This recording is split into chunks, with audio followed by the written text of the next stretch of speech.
All right, Panther fans, how is everybody doing today? What is it? Is it Tuesday?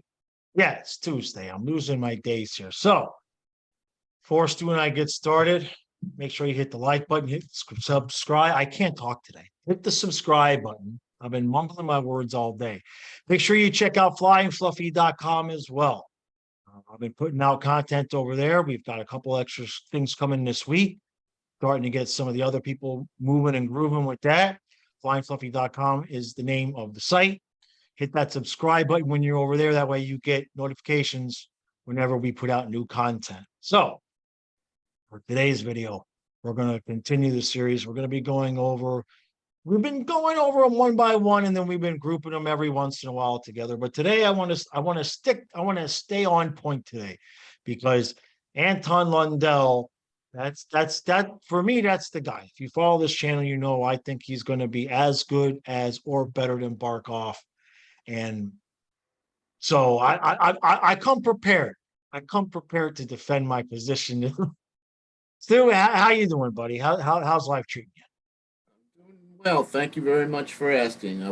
Before we get started here, I want to give a shout out to my long-term friend, Dana. Dana's been actually, she told me she was a original subscriber of the channel. She and I know each other a really long time.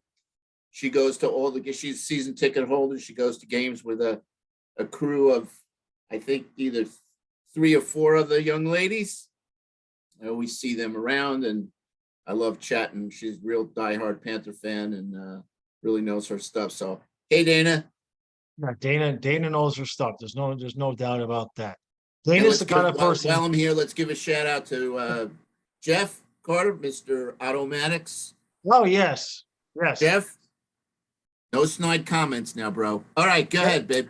Yeah. Let's go. All right. So Anton Mr. Lundell. Era. yeah. Apparently we're gonna have to change the saying. Now the saying is, my name is Jaws. My friends call me Error, and Fluffy is the dog. So talk to text got me, and I couldn't lay off of it. So that's another voice story. To text, people. Voice to text. All right. So Anton Lundell. Anton Londell. All I can say when I say Anton Lundell is every time I do an Anton Lundell video, it blows up. So I'm expecting 10,000 views, which we know how that goes. Once soon as you expect it, it's over. But I love this kid. I absolutely love the way that he plays. And when I watch him on the ice, I see Barkhoff with swagger. Now, not quite the level of swagger that a Tkachuk would have. I've got couple comparisons when I bring up the statistics in terms of we only have the one season to go by. So it's only so much we can go by with Anton. So let me bring his stuff up. If Anton Lundell hadn't gotten hurt, he was rolling along. If he hadn't gotten hurt and missed all those games, it's very possible he could have been the Rookie of the Year. That is entirely excuse me. Sorry, guys. That is entirely true. I mean, this kid could have gotten 30 goals. Yeah. Well, he had 65 games, 18 goals, 26 assists. So let's see. If he would have played the 17 more games, 25 Okay. would have. Yeah, but still. And maybe another 20 assists. Right.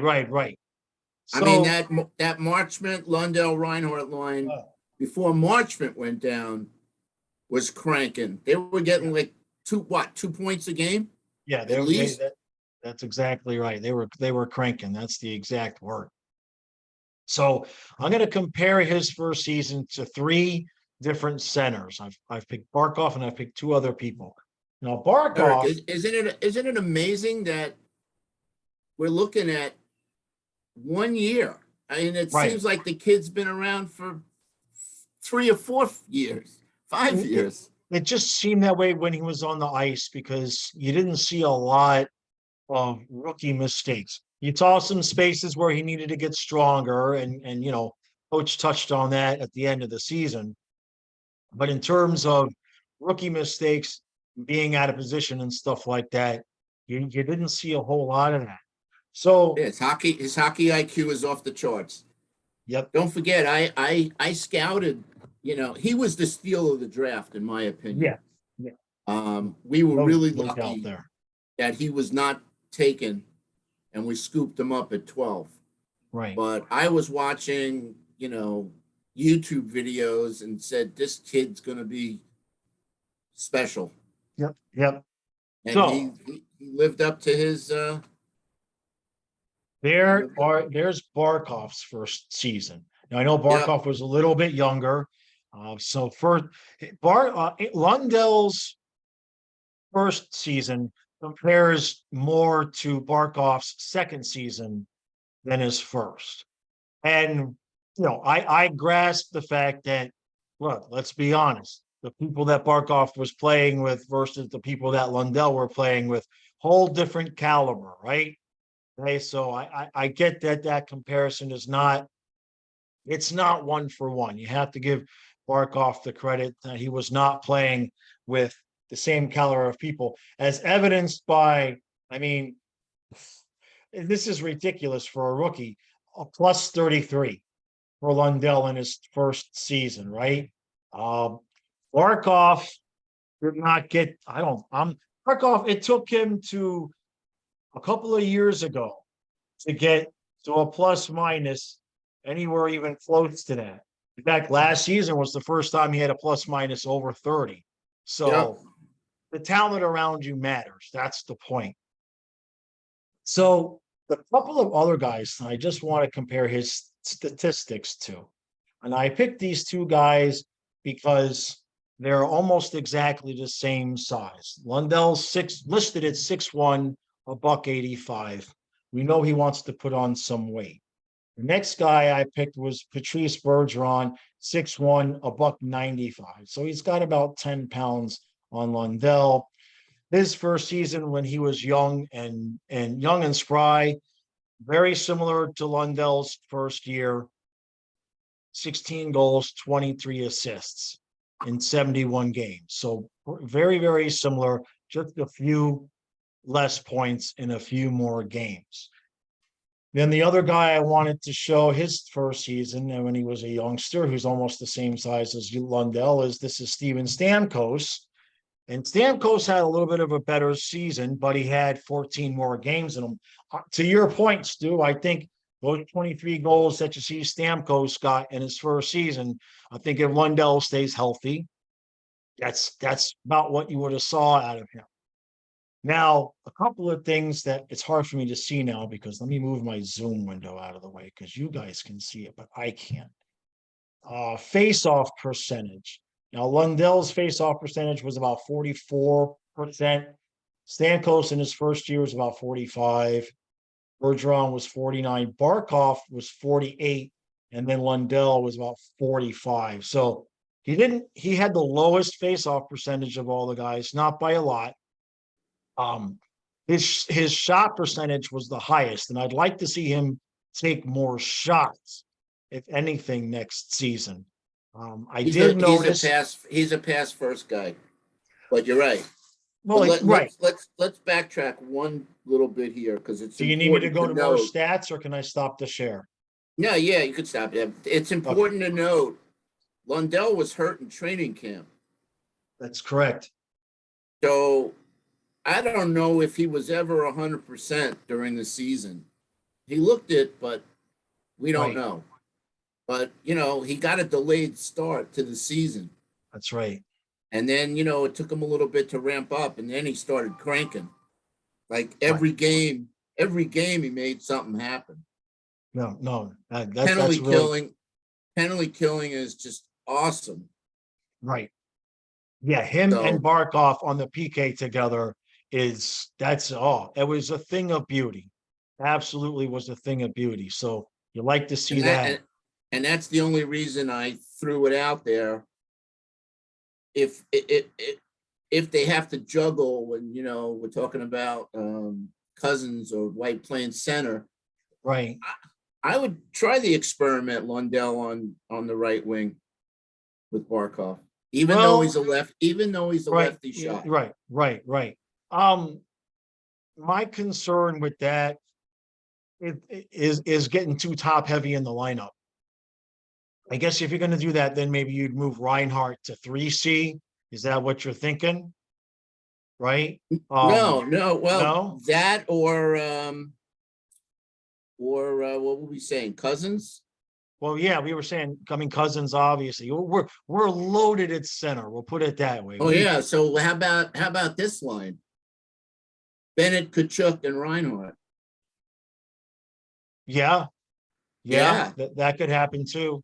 That that's could one A happen and too. one B, as far as Right. I'm concerned. Oh, yeah, So you keep no, Verhage up on the top line. And I would think most probably because of past chemistry that Verhage will stay on Barkhoff's wing. so Not a given, but Barkov with Verhage and Lundell, and yep, Bennett with Kachuk and Reinhardt. That's nasty. right. That's nasty. It's top heavy. I don't know. I mean, the third line's going to have to at least be able to eat some ice time. But as a top six, that's So then you got slimy, man. Balchers, Cousins, and White, In white, right, and then you get to right. Hornquist, Von Luosterainen, Hornqvist. Bergen. Yeah. Yeah, All right. Well, I wouldn't mind seeing that for a couple of games and see how, if the third line can carry its own. That's the key, because that third line, like, that's why Barkhoff and Huberdeau were so fresh last year, was because that third line was eating quality minutes, and you didn't have to pull them off the ice if the first or second line for the other team was on the ice. They were taking quality minutes. I don't yep. want to go back to the days where the top two lines are dragging ass, but I'd certainly be willing to give that a shot, because that especially on the top there, that's a monstrous line, right? So, and in fact, in that Oh, that way, Kachuk Bennett Reinhardt line would be like, yeah, no, yeah, no doubt there. And you could use Barkov and Lundell the way we were using Giroux and Barkov, and let Barkov win that faceoff back to Lundell for him to take a shot. So I don't know. I'm not against giving that a shot. It's gonna be crazy, man, because there's just so many moving parts, and we don't know what the hell we're gonna do with Duclair. And the longer this goes, this is a question that's a little bit off the subject, but what the hell? I'm feeling like if something's going to happen, like it's going to happen like this week. I mean, I'm feeling like you're not going to start camp with Patrick Hornquist and then trade him, right? I mean, I'm thinking whatever they're going to do, they want to do it before camp. Am I crazy? you would think. Right. Yeah. You would think that's the way it's going to go. So hopefully, something's got to happen here soon. But back to Lundell. You're usually quiet when I say better or as good as or better than Barkov. So that's my take, and I've put it out there. Where do you think his ceiling is from what you've seen? Sky's the limit with this kid. Like I said, his hockey IQ is off the chart. Definitely would like to see him shoot more. He's a pass first. He's a playmaker. Right.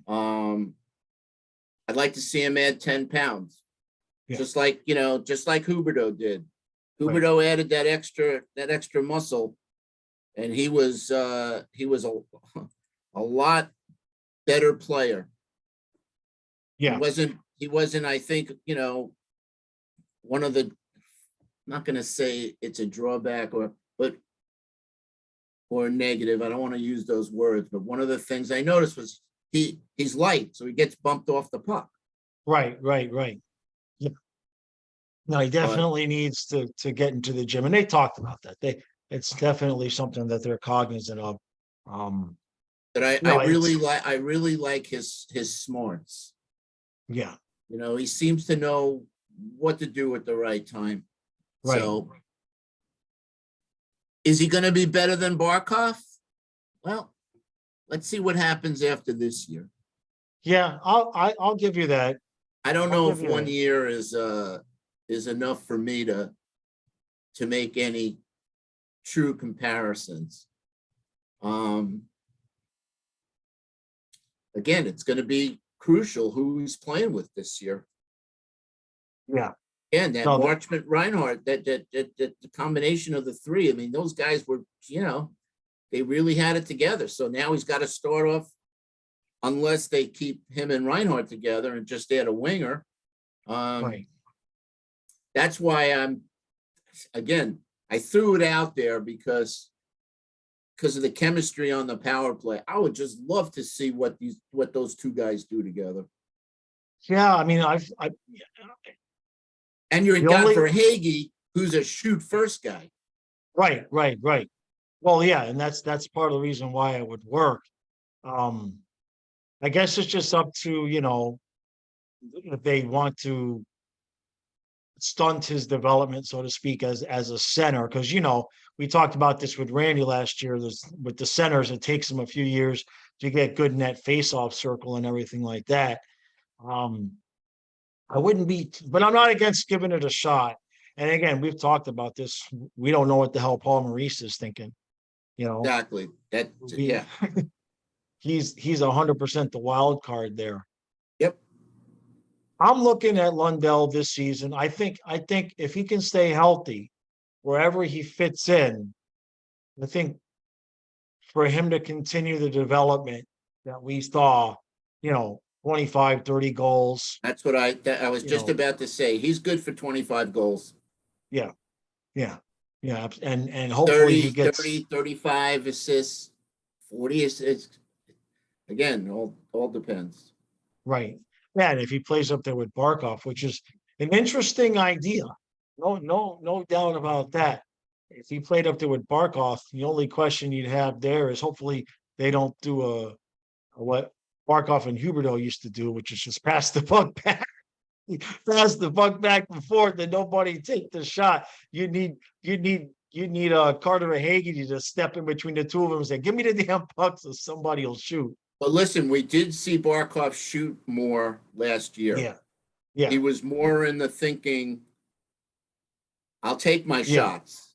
Yeah. So hopefully he'll build on that, especially if he's got a guy that's feeding him. Right. Yeah. And Barkov's got a deadly wrist shot. Yeah, I wish he would use it more. Yeah, well, maybe Lundell's the guy to feed him. Yeah, it's not a bad idea. It's not a bad idea. Coach, if you're watching, Stu's usually right. And yeah, we could make a third line, make a whole new third line out of all three new guys. They've played together before. You know what I mean? So that's not an impossible thing. I mean, Cousins with Balsers and White as a third line. Yeah, you can go top heavy and go that way. And then keep your fourth line as is. And then Duclair just has to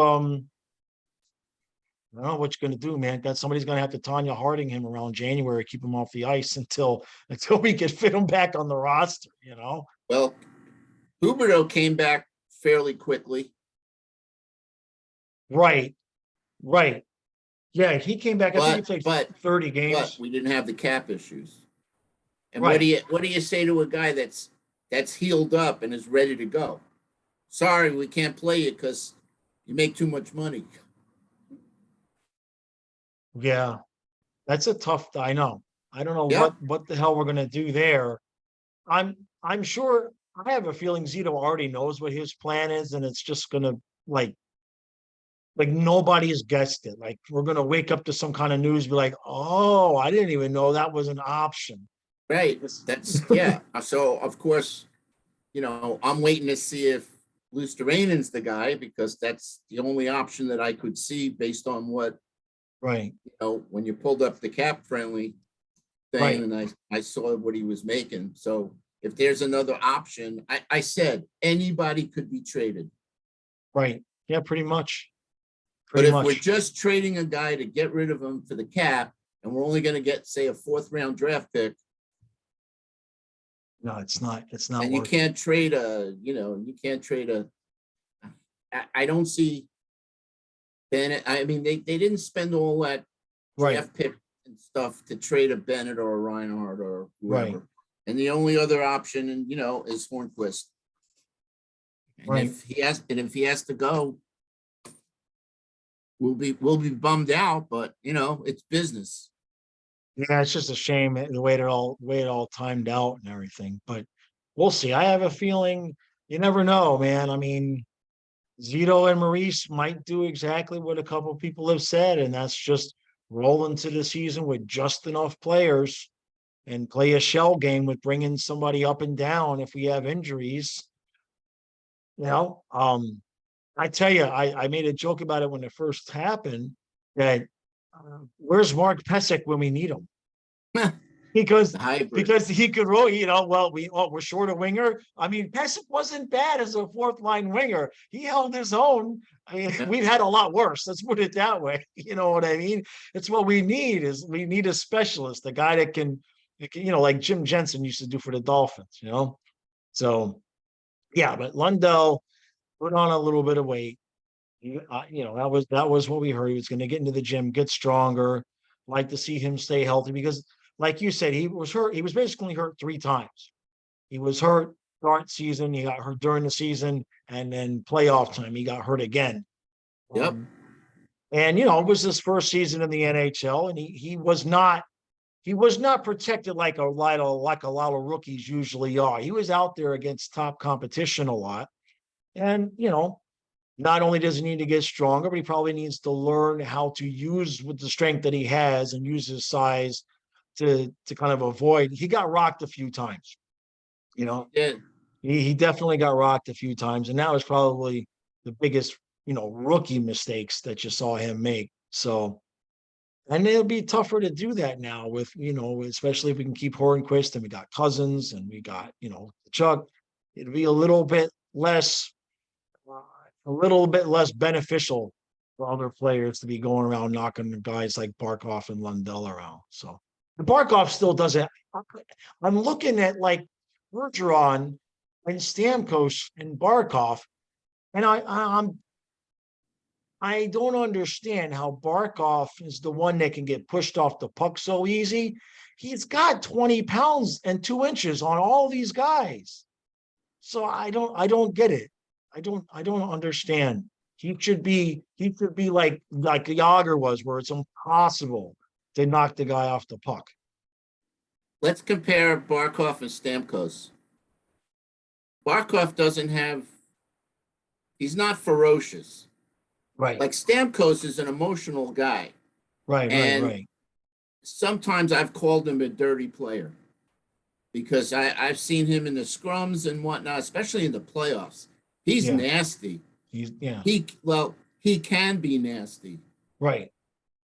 Barkhoff's not nasty. Never has been, probably never will be. Yeah. That's the big difference with them. Bergeron, I don't think I've ever seen him be nasty, but I don't know. Right. I don't know, but I think Lundell is gonna, I think Lundell, again, key is staying healthy. I think he's gonna have another good season. I hope that he's gonna build on, his rookie season, and we'll just find the right combo for him. That's the key for me, is finding the right guys for him to play with. Yeah.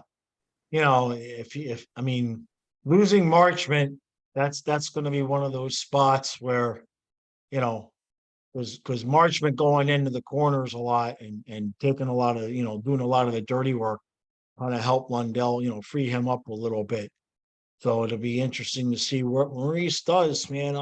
I'm ready. What are we down to now? I mean, we got a game in 13 days, and I see a lot of people on Twitter complaining that, like, the Panthers, they're not putting anything out. There's like no action whatsoever. So I'm right there with you guys. It's like, what are we doing? Do we have a hype video, a training camp is starting, or do we have any? There's like nothing. There's like nothing. Yeah. Well, we me. know player. I mean, I read something this morning where Kachuk's been here for 2 weeks. Right. He's been doing some off ice get-togethers and whatnot, but more importantly, he's been at the ice den, incredible ice, whatever you want to call it. They're working out. Those few guys are, they've been. I mean, I know, Ekblad lives here pretty much all year. So, Ekblad, we know Lomberg's here, Kachuk. I'm sure there's other players that we're just not hearing about.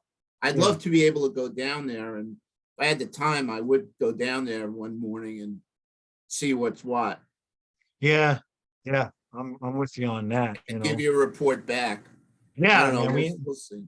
we need some, we But need, listen, before we know it, training camp will be here. So yeah. No, we're I mean, close. 13 days to the doubleheader. It was 2 weeks yesterday. So we're just ready, and then that's it. Then we won't know what the hell to do with ourselves.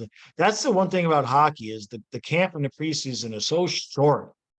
I mean, it's just like boom, boom, boom. Okay, we're playing hockey. They Yep. don't mess around at all. Like Yep. training camp in baseball, spring training goes on for like forever, Yep. right? It is just, so Football too, right? yeah, football's like a month. Football's a month.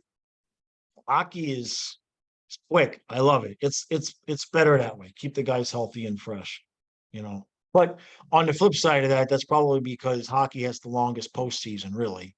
I mean, I know basketball is comparable, but you can't compare the physicality of those two sports. So, all right, guys, that's gonna do it. What the hell is today? Today is Tuesday. My apologies to the Patreon and YouTube members. Yesterday, I had to cancel the live stream I had planned for everybody. I won't do it again on a Monday.